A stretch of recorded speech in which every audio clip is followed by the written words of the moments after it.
Context is important. The desire for context is what drives this show and drives me doing any of the stuff this show has allowed me to do the past several months. Which is why I'm starting this episode with context. Historically and contextually speaking, I'm Matt Ryan, and here's our continuing tale of the International Wrestling Association.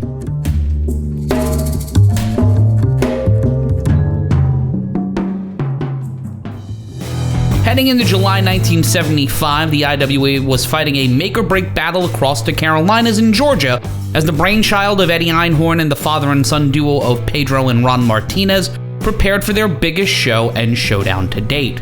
This would be the first land battle of the reignited feud between Martinez and Vince McMahon, as McMahon would lose the air fight to the IWA, as the nascent group would take over the TV time on WWOR Channel 9. Relegated to Channel 47, the only other time slot they had, which was a local Spanish station, the WWF prepared to stave off any poaching of their buildings, with McMahon lieutenants lined up to defend the man who's kept their pockets and houses full this last decade, and change as the man who brought peace to the valley and streams of the Northeast. The IWA would not be greeted kindly by the state athletic commissions of the Northeast either, as the IWA's TV would supersede any events beyond the Carolinas and Virginia by 5 months. Thanks to Capital Revolution by Tim Hornbaker, we can peel back the curtain a bit on the first air date of IWA's television in New York, as the show, which was called Wrestling from the Garden, that's right, they called it Wrestling from the Garden, debuted on February 1st, 1975. So at least we have that, and that actually answered a question I had with somebody else over that audio file we found online just a week ago. To make things worse, McMahon's well-funded opposition, also known as Pro Wrestling International Inc., another random acronym in this alphabet soup we've been boiling, maintained offices on Madison Avenue in Manhattan. In April, Robert F. Hatch, the IWA's on-paper president, put out a press release claiming IWA had 5 times the ratings McMahon had in New York, and stated they possessed the #1 rated wrestling show in the country. 1975, we are seeing Pravda about ratings, time slots, and rosters being rated. Time is a flat circle, people. Time is a flat circle. And despite the alleged ratings bonanza, Einhorn's efforts to get inside the world's most famous arena were falling flat and fading fast. So much so that they would have to abscond the confines of New York City and take the PATH train to Jersey City in the friendly confines of Roosevelt Stadium for the biggest show in IWA history. The game had changed since Martinez had his attention on the city that never sleeps, as McMahon would guarantee himself as the only tenant inside Madison Square Garden nearly a decade prior, and would continue to do so until he passed the business over to his son just over 7 years later. There was still hope in Mudville for the IWA, as their stated July 10th event at Roosevelt Stadium had stalled the advance for a McMahon card inside Madison Square Garden, where Bruno Sammartino would be defending his WWF title against George the Animal Steele.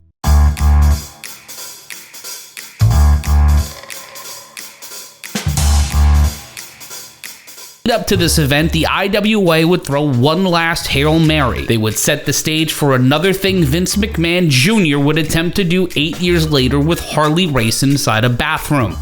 Convince them to no-show the opposition. While we may never know if Bruno Sammartino was contacted by the IWA, at least as far as I know from my research, we know for certain that the IWA, through Booker George Crybaby Cannon, had reached out to the man standing across from him, George the Animal Steele. Steele and Cannon knew one another from the big-time wrestling territory in Detroit, and prior to the event, Cannon laid out the plan to Steele over the phone. And this is where the context ends, and well, we try something different here on Historically Speaking.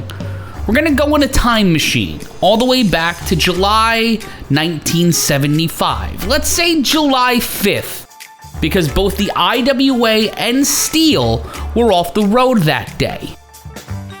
So let's put on our make-believe caps and play this out with the first edition of Suspend Your Disbelief Theater, as George Cannon calls up his friend Jim Myers and asks him to do the unthinkable.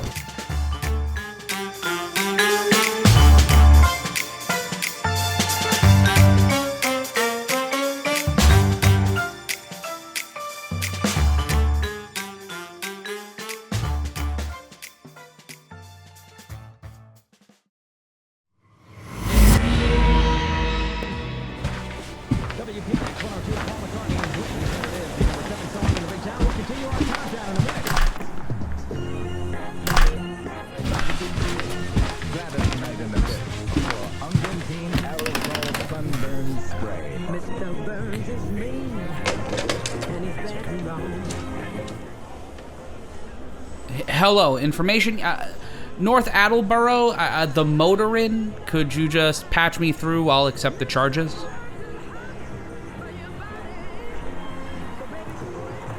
Hi, good evening. Is a Carl Fabininski staying with you? He is? Okay, can you patch me through to his room if you need to let him know who it is? Let him know it is Fabian Stankiewicz? Yeah. Jim, it's me, Georgie. Did you get into your hotel okay? Good, yeah. North Attleboro, right? Where is North Attleboro? Oh, and they have you working on useless tags on house shows and God knows where. You're in Buffalo sometime this week, right? You get there Tuesday night? Really? Great, yeah. Pedro and Ronnie, you remember them. They should be up there still. They're flying down Wednesday morning. Yeah, no, they just wanted to go up early for... That's why I called you, actually. You know what's going down here on Thursday night, right? Yeah, that athletic commission, man. They're really up our ass. Yeah. The old man's made life really hard on us. Look, I'm not the only... Hey, look, I'm not the one working for the guy whose mentor got knocked out by my boss in the middle of God and everyone in the old garden. That's not me.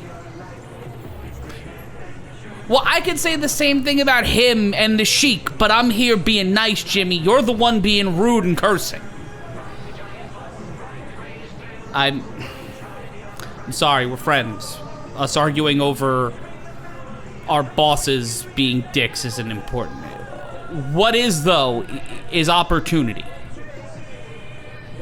How would you like to make more money in a year, hell, 6 months, than you did in your whole career with the Sheik and McMahon combined? I'm just saying, I have word from Mr. Einhorn, and his word is solid gold, and a contract in front of me for a lot of money if you just show up with me on Thursday and wave to the people. I know you're booked tomorrow, Jim, and yes, I know you're wrestling Bruno on Saturday in the Garden. Yes, I know how much that would make you for a night. But Jim, it's time guys like you, guys like us, got what we deserve from this business. All those nights you had to work a full day as a teacher, and then go throw on a mask, get in the car with Gary, and then go to a show, do that every day.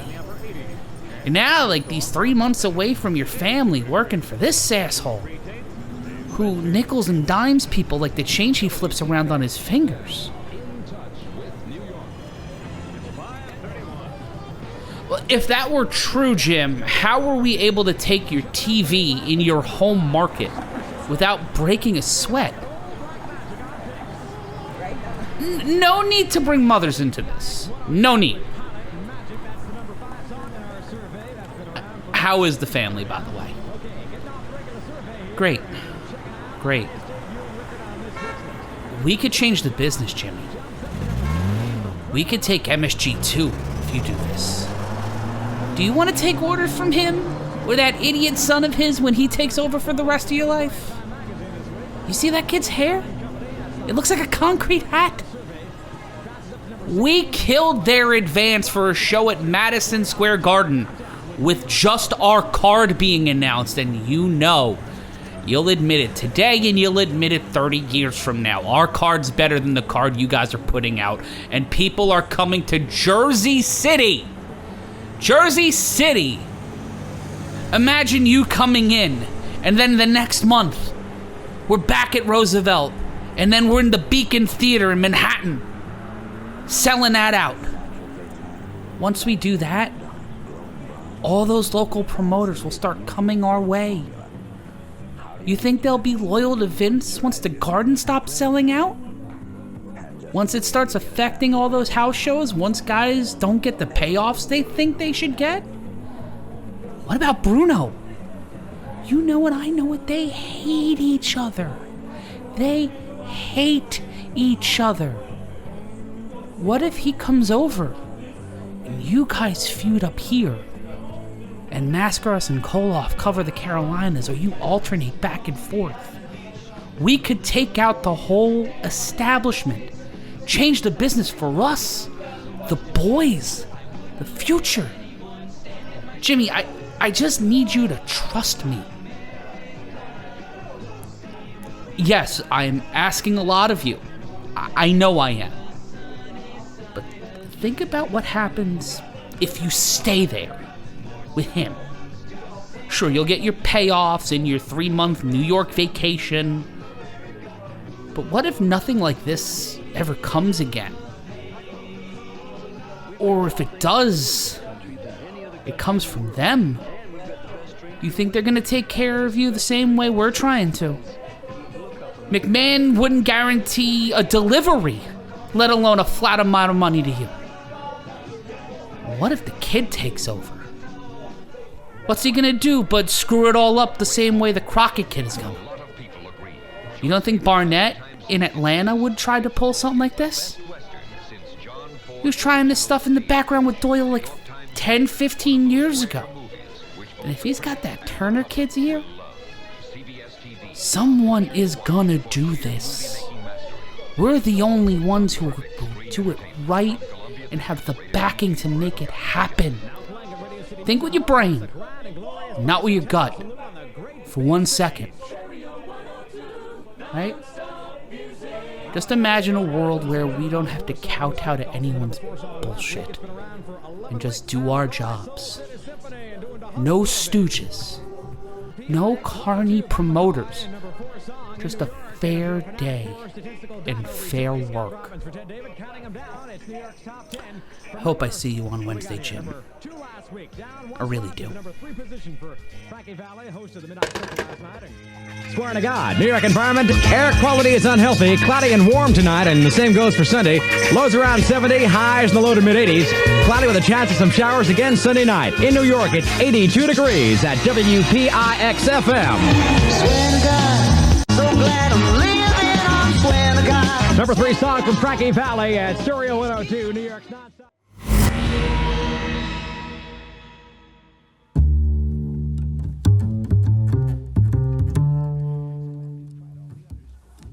The storm clouds are gathering in Jersey City and beyond as next time on Historically Speaking, we witness the IWA's first and biggest stand against the Worldwide Wrestling Federation and the pro wrestling industrial complex. Will it pay off? Do you really think at this point it's not gonna end terribly? Wow, your faith is unshakable.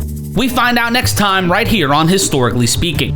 Historically Speaking is a production of Ember Media, and you can subscribe to us on Patreon for less than it takes to buy a fancy hat or a cup of New York coffee. You can go to patreon.com/historicallyspeaking or check the description of this episode for that, for merch, and also for resources from this week's episode, as we do every single week. Be sure to like, comment, and subscribe, and do whatever things you need to do to know when we have content for your faces, ears, and other aspects of your mind, body, and soul. Do I leave this episode ending with that kind of awkward statement? No. You know what? Yeah.